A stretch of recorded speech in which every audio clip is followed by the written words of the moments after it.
you something happened to me this morning. I got out of bed, we live in Loveland, and I was getting ready to put my dog outside, and I saw this beautiful pink sky outside my window. What was it? Sunrise. And so I went out on my deck and I stood and watched it come up, and it was amazing to see that God's beautiful world was waking up, kind of thing.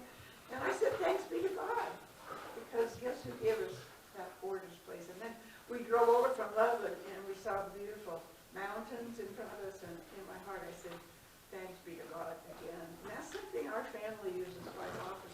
Thanks be to God. But I want to talk a little bit about that, and I want to talk a little bit about something I want to think about for myself, and that is that we so often get busy, or I know I do, that we forget to say thank you. How many of you do that, like me? Forget when someone does something for you, or somebody goes out of their way to give you some help or something. We just say, oh, well, that's cool, enjoy, but thank you. Thank you is so important, especially when our people are so troubled in this world today. And I thought we can thank you to God. We can say part of God's work is thanking each other as well. Even that brother and sister that you fight with, once in a while they do something okay. And you can say thank you. Mom, Dad, maybe they get your breakfast every day or whatever. Thank you for getting my breakfast done. Thank you for picking me up at school. We just don't do a lot of that thank you stuff, I don't think. And so this is a little homework. How many of you like homework? Am I the only one that likes it? I didn't like it. Homework is, you need, between now and Thanksgiving, I want you to practice at home, in school, wherever you are, saying thank you. Now don't make it silly, like, I have to do this, so, thank you for being rough on me or whatever. Just thank you for a friend that does something for you at school or something that you can do. And make sure it's real. It's not, oh, I got to say this how many times a day. I'm not going to give you that assignment, but just thinking about it and keeping it in our minds that God has given us a lot to be thankful for, and that part of that is our friends and our family and those that we don't even like sometimes. And sometimes I try to find someone that I really don't know that I like to love and go up and say, that's a really pretty sweater I could have on, or something to break my kind of prejudice toward them, which is I can say to God, thank you for showing me this person dressed in a pretty sweater instead of the person I don't care for that's giving me trouble. That makes sense to you guys? Can you do that homework? Okay. And also, hope you have a wonderful, wonderful Thanksgiving time together. Let us pray. I'm going to do like Hanson does and say a few words, thank you, and then have you pray the words behind me, okay? Let's pray. Thank you, God, for our world. Thank you, God, for our world. Thank you, God, for this beautiful day. Thank you, God, for this beautiful day. Thank you, God, for everything you've given us. Thank you, God, for everything you've given us. Thank you, God, for giving us grateful hearts. Thank you, God, for giving us grateful hearts. Thank you, God, for the assignment to thank other people. Thank you, God, for the assignment to thank other people. Thanks be to God. Thanks be to God. Everybody say it with me. Thanks be to God. Cool. Thanks for coming up. Well, it's been an exhausting week, hasn't it? Maybe make that exhausting in a few months. Constant bombardment of news media stories here and around the globe, with negativity and fear that swirls around us. There are days when I want to get up on a soapbox and scream, stop the world, I want to get off. And so my friends, here we are together, trying to make sense of all that is swirling around us, trying to understand where do we fit in the scheme of things. Where are our loyalties right now? Where are our values? What are they? How can we make wise decisions in things like upcoming elections? Most important of all, in these trying times, where do we see God at work? In our lives, in our world affairs, and in our church life. Samuel and I, for some years now, have subscribed to the New York Times online. We lived in New Jersey and served a church back there for a while and kind of got hooked on the New York Times. And that's what we read in the morning on our electronic devices.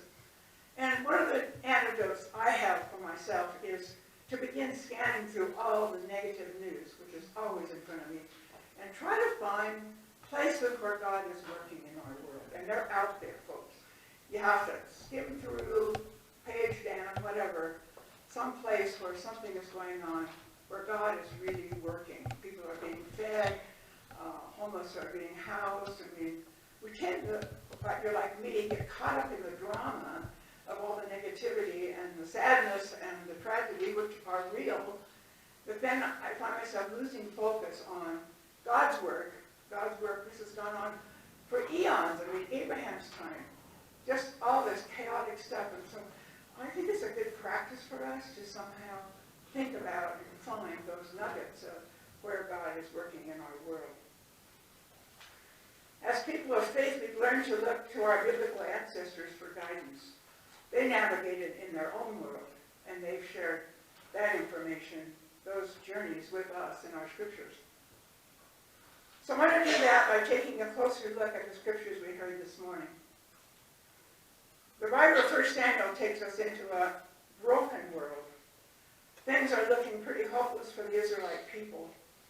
They were living in a dual crisis, socio-political and religious.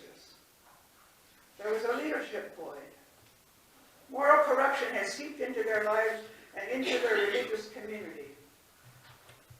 People were deciding for themselves what was right and wrong. I think that sounds so familiar. Having to make up their own minds because even their spiritual centers were corrupt, run by corrupt people. So Israel's very existence was under threat when Samuel wrote these words. Caught up in the chaos of their world, they were losing their identity as the people of God. Quietly and without fanfare, the writer of 1 Samuel introduces us to a man named Elkanah. Loading his pack animals, preparing to leave his place with his wives on their annual pilgrimage to Shiloh. And Shiloh was their religious center of their Israelite people, and it was a faithful journey they made every year. Now, Elkanah's wife, Hannah, for whatever reason, had failed to conceive. And of course, nowadays we say, oh, well, yeah, had God closed her womb? I don't think so. We didn't have all the ultrasounds and any of that stuff in around anymore, or fertility stuff that we have available to our people is just not there. And so she's failed to conceive, and that is her calling, is to bear a child. So each year anyway, she goes on this pilgrimage, hoping God will hear her maybe this time, that she desperately wants a son. And after anguishing prayers, she always remained childless. On these annual journeys to Shiloh, Elkanah's other wife, Peninnah, who had borne him 2 children, lorded it over on Hannah every time, mercilessly taunting her, reminding her, it was God that closed your womb. And despite Peninnah's cruelty to her, Hannah persisted each year in making that journey to the sacred center of her faith. Hannah persisted because she believed that if she continued to pray, God would eventually grant her a son, despite all of the failures. This particular year was the final straw for her. After more provoking harassments from Peninnah and a long, long, hard time climbing up that hill to Shiloh, Hannah couldn't hold it together any longer. Exhausted physically and emotionally, Hannah broke into sobs. She refused to eat. She was inconsolable. Hannah, who loved his wife so very much, agonized with her. He said, Hannah, why are you crying? Why aren't you eating? Why is your heart sad? Am I not more to you than 10 sons? While pulling herself together, Hannah finally rose and did enter the temple. She presented herself before the Lord, weeping bitter tears as she made this vow. O Lord of hosts, if only you will look on the misery of your servant and remember me and not forget me. Well, give your servant a male child, and then I will set him before you and give him to you until the day of his death. Now think yourself, you people who have babies, particularly women, and what that means to give up your only child, probably, and promise that that's going to be your promise to God for giving you this child. I find it wrenching. So Hannah went back to her home in Ramah, and in due time she did conceive, and she gave birth to a son, called him Samuel, for she said, I have asked him of the Lord. Hannah tended and nursed Samuel, loving him with her whole heart. When he was weaned, she kept her promise to God. Taking Samuel to the temple, she said to Eli the priest, For this child I prayed, and the Lord has granted me the petition that I made to him. Therefore I have lent him to the Lord as long as he lives. He is given to the Lord. I love this story, and it's always fun to follow Samuel's journey there. Birth pangs. Here we are back to the title, birth pangs. That's what Hannah endured in order to bring new life and a new order into the world. The result of those birth pangs was a son who was born to a prominent role in the life of the Israeli people. Samuel's life was the birth pangs for establishing Israel's monarchy. He anointed their first two kings, Saul and David. It was Samuel who helped restore his people's faith in God. All that from a child born and given to God's work.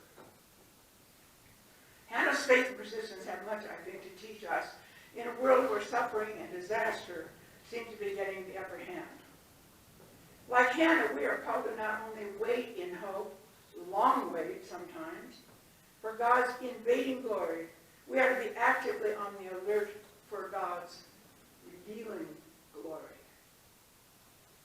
Mark, the gospel writer we heard from earlier, the one I read, wrote for a first century AD audience who had experienced their share of despair and hopelessness.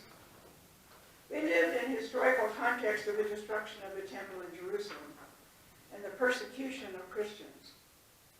Nations were rising up against nations. People prayed fervently that the end of the world will be coming soon. Now that isn't desperation, waiting for the world to end because they can't handle what's going on. Mark takes his readers back to the day when Jesus' disciples were surveying the splendor of that temple and its grounds, admiring it. The large stones, the large buildings, absolutely stunning architecture. Jesus shocked them with that news. Well, don't get used to it. Every single stone's coming down. Not one will be left here upon another. They will all be thrown down. The disciples urged him, when is this going to happen? What do we look for? What will be the sign that this destruction is going to be taking place so we can get ready? Jesus said to them, beware that no one leads you astray. Many will come in my name and say, I am he. When you hear of wars and rumors of wars, do not be alarmed. They must take place, but the end is still to come. For nation will rise against nation, and kingdom against kingdom. There will be earthquakes in various places. There will be famines. This is but the beginning of birth pains. But these crises are not the end, Jesus said. This is only the beginning of birth pains. Something marvelous that God is doing is yet to arrive. Something God is doing is yet to be born. Hold on to your belief in God's final act, which is still coming. Do not despair in these violent times. Be watchful and be alert. Continue in the task God has given to you. The good news is still to be proclaimed to all nations. This is a little personal aside.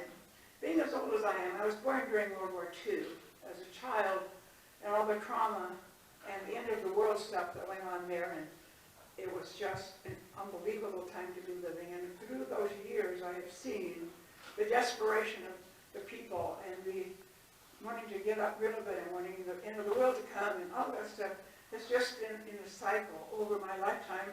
And I guess being an older person, I can look back and say, God was at work that world during my 80-plus years. There was God's handiwork always emerging, but we get so caught up, as said, in the environment. Next Sunday, the church calendar is going to flip over from Pentecost to the season of Advent. Can't believe it's ready, but it's going to be coming. God is going to invite us to be listening, watching, and waiting for God's news to break into our world today. In the season of Christmastide, following Advent, we will hear the age-old story of another woman whose name was Mary. Her birth pangs delivered the promised one who propelled the world into a brand new order. And think about the birth of that child. Think about all of the ridicule and the stuff that went on around that birth. And here is another child emerging from a place you would never think they would, propelling the world to a new order. Like Hannah and Mary, let us, you and me, our churches, persevere in our faith, trusting that God will be birthing something brand new in our world too. In our community, in this congregation, in your life, and in my life. God will be coming. God will be acting. God has never been out somewhere else distant. God is always here. So may we be diligent in prayer as Hannah was, and we watch and we wait for that new birth to come. May we be aware of the birth pangs that will propel our world into something brand new. Folks, it's coming. Thanks be to God.